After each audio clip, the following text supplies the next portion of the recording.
Immortal Blood by Anonymous. Read by Calvin Wilda.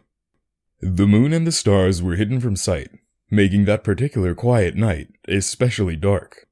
The town guard had to carry torches to make their rounds, but the man who came to call at my chapel carried no light with him.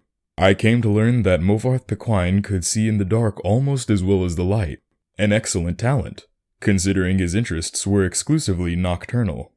One of my acolytes brought him to me, and from the look of him, I at first thought he was in need of healing. He was pale to the point of opalescence, with a face that looked like it had once been very handsome before some unspeakable suffering. The dark circles under his eyes bespoke exhaustion, but the eyes themselves were alert, intense, almost insane. He quickly dismissed my notion that he himself was ill, though he did want to discuss a specific disease. Vampirism, he said, and then paused at my quizzical look. I was told that you were someone I should seek out for help understanding it. Who told you that? I asked with a smile. Tessina Gray. Immediately I remembered her, a brave, beautiful knight who had needed my assistance separating fact from fiction on the subject of the vampire. It had been 2 years, and I had never heard whether my advice had proved effective. You've spoken to her. How is her ladyship? I asked. Dead, Movarth replied coldly, and then, responding to my shock, he added to perhaps soften the blow. She said your advice was invaluable, at least for the one vampire. When I talked to her last, she was tracking another.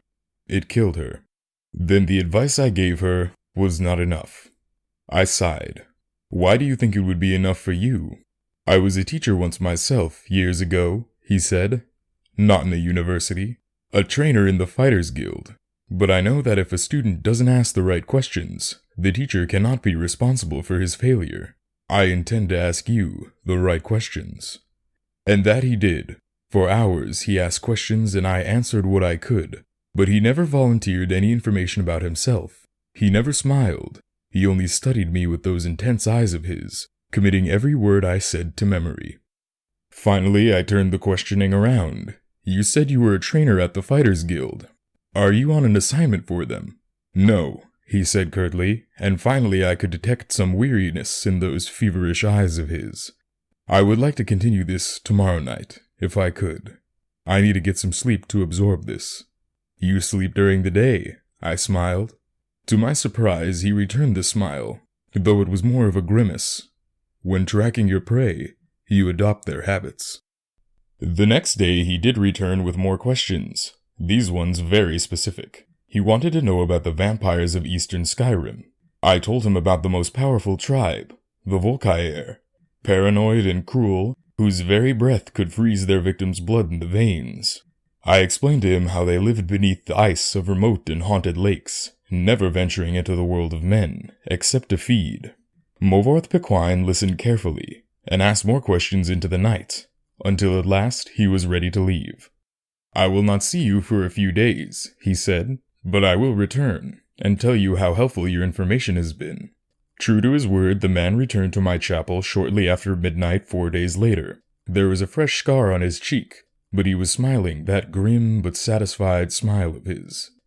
Your advice helped me very much, he said, but you should know that the Volkaier have an additional ability you didn't mention. They can reach through the ice of their lakes without breaking it. It was quite a nasty surprise, being grabbed from below without any warning. How remarkable, I laughed, and terrifying. You're lucky you survived. I don't believe in luck. I believe in knowledge and training.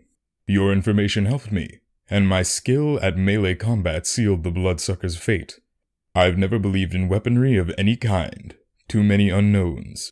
Even the best swordsmith has created a flawed blade, but you know what your body is capable of.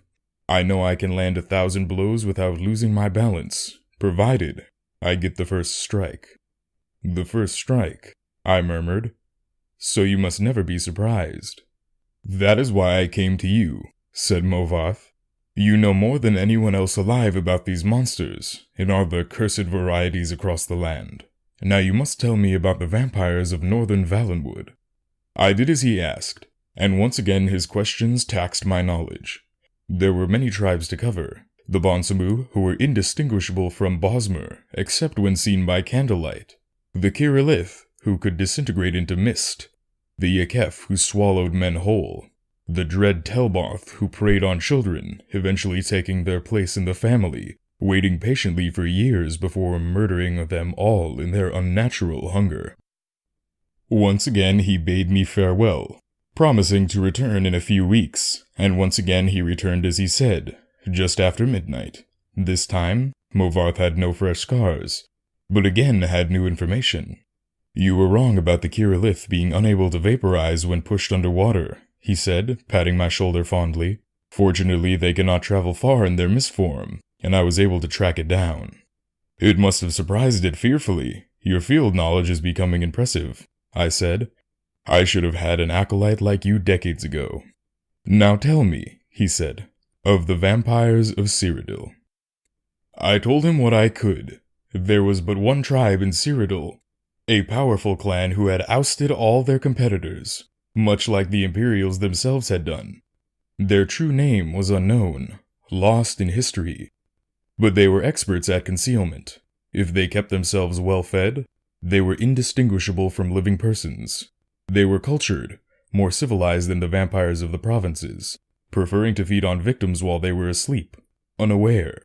They will be difficult to surprise, Movarth frowned, but I will seek one out and tell you what I learn, and then you will tell me of the vampires of High Rock, and Hammerfell, and elsewhere, and Black Marsh, and Morrowind, and the Somerset Isles, yes? I nodded, knowing that this man was on an eternal quest. He wouldn't be satisfied with but the barest hint of how things were. He needed to know it all. He did not return for a month. On the night that he did, I could see his frustration and despair, though there were no lights burning in my chapel. I failed, he said, as I lit a candle. You were right. I could not find a single one. I brought the light up to my face and smiled. He was surprised, even stunned by the pallor of my flesh, the dark hunger in my ageless eyes, and the teeth. Oh yes, I think the teeth definitely surprised the man who could not afford to be surprised. I haven't fed in 72 hours, I explained as I fell on him. He did not land the first blow, or the last. Librarian comment. Movarth Pequine shows up in Skyrim. The player stops him from turning the town of Morthal into his own personal feeding ground. This book appears in the Elder Scrolls Online. Movarth must have been ancient indeed if this book speaks of the same man.